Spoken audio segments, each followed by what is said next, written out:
साहित्य के नाम पर आपको कोई चीज पसंद हो न पसंद हो, अपनी अपनी विषय हो सकती है, लेकिन पूरे देश को और बहुसंख्यक समाज पर हमला करना ये शर्मनाक है। पुरस्कार लौटाने वाले साहित्यकार, लेखक और शाहरुख खान जैसे लोग जो इस देश की संस्कृति पर, देश की परंपरा पर हमला कर रहे हैं, उनका एक कृत्य उसी श्रेणी में आता है। शाहरुख खान नहीं है, कई ऐसे लोग जितने लोग हैं सबका कृत्य उसी श्रेणी में आता है, देशद्रोह की श्रेणी में आता है। जो भी होंगे और सोनिया गांधी जैसे लोग हम लोगों को सहिष्णुता के बारे में सिखाएंगे। वे लोग आज सहिष्णुता की बात कर रहे हैं। जिन लोगों ने लाखों लोगों का कत्लेआम करवाया है, जिन लोगों ने लाखों लोगों को बेघर कराया है, किया है, वे लोग सहिष्णुता की बात करेंगे, अत्यंत शर्मनाक है, निंदनीय है। अनुपम खेर जो समर्थन करते रहे सरकार का, वो कह रहे हैं उनको गर्व है शाहरुख खान पर, आप क्या कह रहे हैं?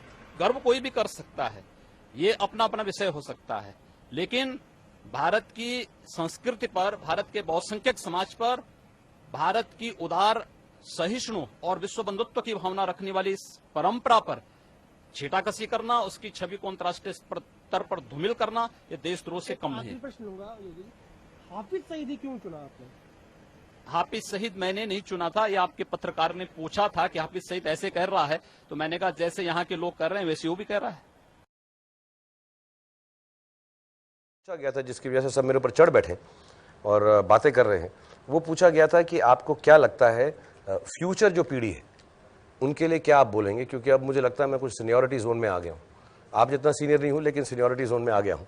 तो मुझे लगता है कि मॉडर्ननेस के लिए, मॉडर्न इंडिया के लिए जो अभी बढ़ रहा है, और हर साल हम सुनते हैं कि बढ़ता ही जा रहा है, और हालांकि मैं बहुत ट्रैवल करता हूँ दुनिया में, तो मुझे भी मालूम पड़ता है कि हमारा देश जो है बहुत उन्नति कर रहा है, प्रगति कर रहा है और मॉडर्न टर्म्स में जा रहा है। मेरा सिर्फ ये कहना है कि जब भी जो 50% हमारी जनता है जो अब 25 साल की है, उनको अगर मैं कोई सीख दे सकूं तो वही है कि in context of region, religion, caste, colour, creed, sex और जेंडर कोई भी डिफ्रेंसिएशन ना करें तो बहुत अच्छा है। मेरा ये कहने का मतलब नहीं है कि अब इस वक्त हो रहा है, मुझे नहीं लगता। मैं बड़ा साफ साफ कहता हूं, डर गया हूं मैं यार।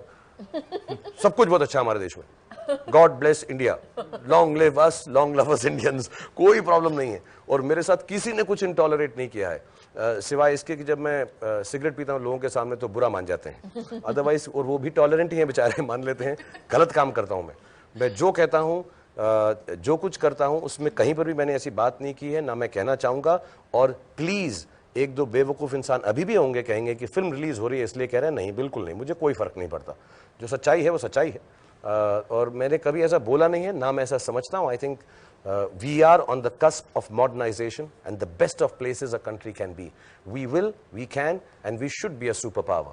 But small little issues, I think, for younger generations. I'm not saying the generation which exists. I am not saying that right now we are intolerant. I am not saying कि there is a problem, और हिंदी में मुझे वो शब्द बोलना नहीं आता, तो आप अगर मेरे लिए उसका रूपांतर कर दें, वही इस वक्त है, वो बिल्कुल नहीं है यार। मैं बहुत खुश हूँ, खुशगवार हूँ, मैं बहुत देशभक्त हूँ, बहुत पेट्रियाटिक हूँ, नेशनलिस्ट हूँ। आई एम रियली सॉरी अगर किसी को कुछ गलत लगा हो तो। और मैं इसलिए भी नहीं कह रहा कि मेरी फिल्म इसकी वजह से देखे नहीं देखे, कोई बात नहीं, आप लोग खुश रहे यार। But nowhere have I said anything which is wrong. And having said that, the fact that every time I speak things are misunderstood, this perhaps is the last place and the best place in a press conference program, I should say this. इसके बाद मुझसे जो सवाल पूछे जाएं मेरे छिछोरेपन और फिल्मों पे पूछे जाएं तो बेहतर है। मुझसे कोई इंपॉर्टेंट बातों पे सवाल ना पूछे, ना इकोनॉमिक डेवलपमेंट पे, ना सोशल, ना सोसाइटी, ना कास्ट, ना क्रीड, ना पॉलिटिक्स पे। मुझे कुछ नहीं आता, मुझे सिर्फ एक्टिंग करनी आती है, वो भी थोड़ी बहुत आती है according to lot of people. तो मैं वो ही करूंगा, इसके आगे मैं कुछ भी नहीं कहना चाहता।